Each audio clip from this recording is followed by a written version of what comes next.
Hey everybody.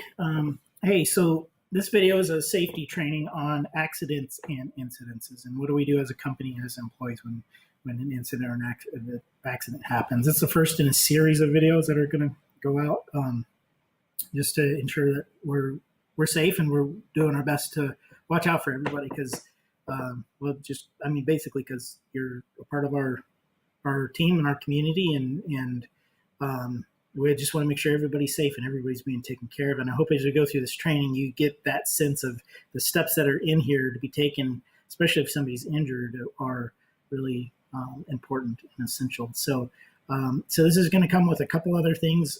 Let's see, three other things. So one is this presentation that I'm going to walk you through. You'll be emailed.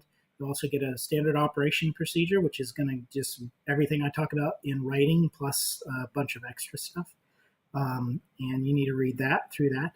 And then the other will be a test that's going to be sent to you. 5 questions, pretty easy questions, and everybody in the company needs to take this. So this is a company-wide training.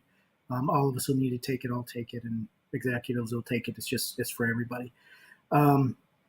So let's get into it. So we're going to talk about accidents or incidents, and it's really important that we define the difference between an accident and an incident. So an incident is basically an event that is a concerning event to you because you perceive that it is an emotional or physical risk to somebody or to property or to the company. So that's a very broad definition, but on purpose, because this is essentially anything that you feel needs to be documented and it's concerning to you. So an example could be a client comes in and they're upset with you, and they're maybe they get hollering a little bit, and you're like, man, I want to make sure this is on paper, right? Or you have a conflict with a coworker, and you want to make sure it's documented or whatever, so that in the future you can look back and say, this is what happened. We documented it. I signed it. My supervisor signed it, and it protects you. And it protects the company. And it's just all around good. So that's an incident. And then an accident is an incident where somebody's injured and they either need first aid or they need to go to the hospital. So we're going to go into that a little bit. So let's look first. So this little org chart here, don't let it overwhelm you at first. Basically, it's a flow chart so you can track what the steps that are taken for each type of an accident or incident. So if it's green, the employee involved is responsible for it. If it's yellow, the supervisor is responsible. Blue, the safety committee is responsible. O, the office and operations is responsible for it. So for every kind of accident incident, your first 3 steps are going to be the same. First is that something concerning happens. Then the other is you got to assess your surroundings. So you got to say, like, is this a safety thing? If somebody's hurt, is there risk to myself or to other people? And then if the environment isn't safe, then the first thing is like either make it safe or basically protect yourself and stay away from what could potentially injure you. And then the third step is just evaluate the situation, and you need to determine what the next steps are. So there's 3 types of situations that you're going to be looking for. The first one is an incident. We talked about that.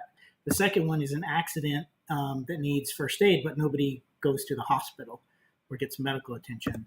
The third one is somebody goes to a hospital and gets medical attention. So each one's going to take different steps. So let's look at the simplest one. So simplest one is an incident. If you're concerned about something, you feel like it needs to be documented. First thing is you just tell your supervisor. Your supervisor comes out. They fill out an accident incident form. At this point, they decide that some steps need to be taken to make it right. So let's say in this scenario of the client, they might reach out to the client. If it's conflict with another coworker, they might do some mediation between you two. And they just do their best at the moment to make it right. Then that paperwork gets sent to the office and it's processed and put in the right folders. And then it gets sent to me. And then I'll look at sort of like a final step to say, like, is this taken care of, or is this something systemic in the company that some operational steps need to be taken to make sure it doesn't happen again? All right, so pretty straightforward, right? I hope that makes sense and why we do it that way. Now, the other one is an accident and somebody goes to the hospital. So at this point, you've taken your first 3 steps. You've assessed the situation. And you're like, whoa, like somebody's injured. their life is not in danger. But they need some good first aid, right? So the first thing is you get some help. You call your supervisor right away, and then first aid needs to be administered. And if you're first aid certified and you feel comfortable doing that, go for it. And then first aid kits are in the garages and then there's at the shop. And so first aid, if you don't know where they are, ask your supervisor, they'll tell you. Just make sure that first aid happens. Then the supervisor comes in, they make sure everything's okay. Then they do an accident incident form. Now here's where it changes, is that a drug test needs to be taken the same day. So supervisors are either going to drive you to take a drug test or send you to take a drug test.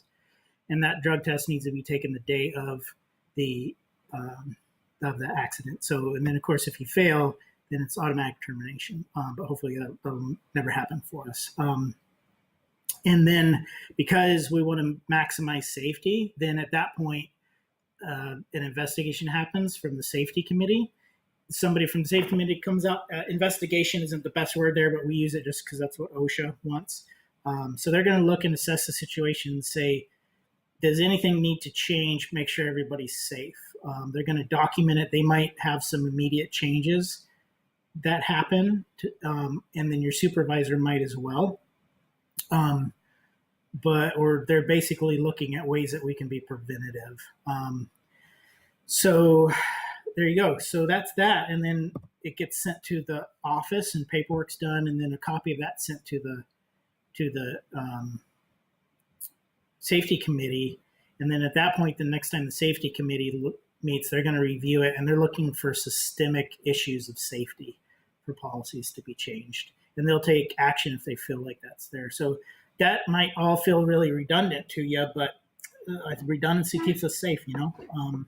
That's what we're going for. So there you go. So then the next one is what happens if somebody has to go to the hospital. And this is a situation where you're like, you've assessed it, danger, 911 right away.